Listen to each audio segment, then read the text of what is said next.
निकुंज में एक खंभ की टेक लगाकर के श्याम सुंदर बैठे हैं और अत्यंत गहन चिंतन में हैं। और मुखमंडल देखकर के पता चल रहा है कि बहुत चिंतित हैं। तभी श्री प्रिया जी का आगमन होता है और श्री प्रिया जी आकर के श्री चैतन्य श्री ठाकुर जी से कहती हैं, हे श्याम सुंदर। ठाकुर जी बोले, ना श्री जी कछु बात ना, मैं तो ठीक हूं। हंसने लगे तो जैसे कोई व्यक्ति चिंतित हंसता है ना, तो उसकी हंसी से पता चल रहा है चिंता में है फिर भी हंस रहा है। किशोरी जी बोली, आपके हंसी से ही पता चल रही है कि चिंता में हो, जबरदस्ती हंस रहे हो। कहा बात है मुझे बताओ। बहुत पूछने पर भी ठाकुर जी नहीं बोले।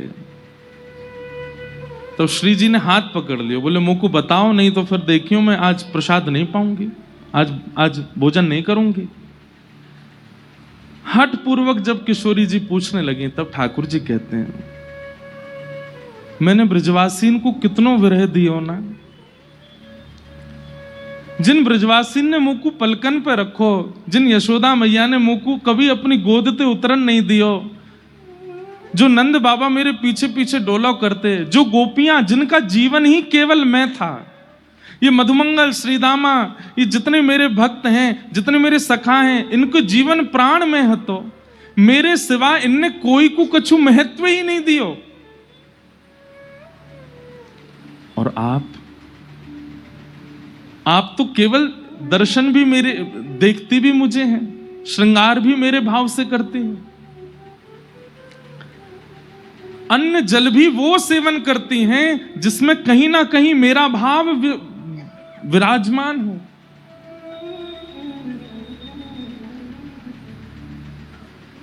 मैंने बहुत विरह दिया।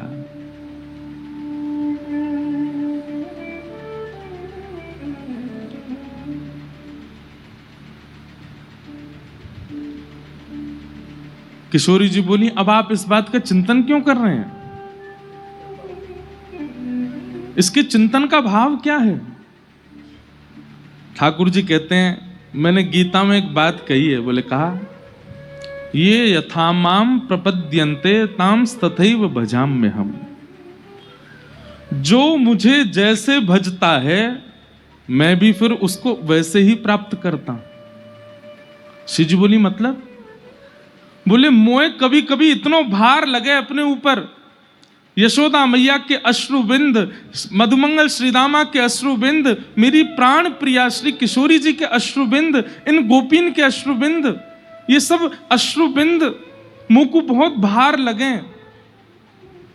मैं निर्दयी नहीं हूं, पर मुंह को लीला संवरण के लिए निर्दयी बनना पड़ो, और मैं हृदय पे पत्थर रख के व्रत छोड़ के चलो गयो। मैं तो रहो द्वारिका में, मैं तो रहो मथुरा में, इतने सुख में विराजो, और मेरे ब्रजवासी दिन रात रोते रहते मेरी याद में। श्री जी मैं इतना निष्ठुर नहीं हूं। तो राधा रानी बोली, मैं जानू आप नहीं है निष्ठुर, आप क्यों ये विचार कर रहे? बोले, नहीं ना, मेरे चित्त में वो भार बन के बैठी है बात।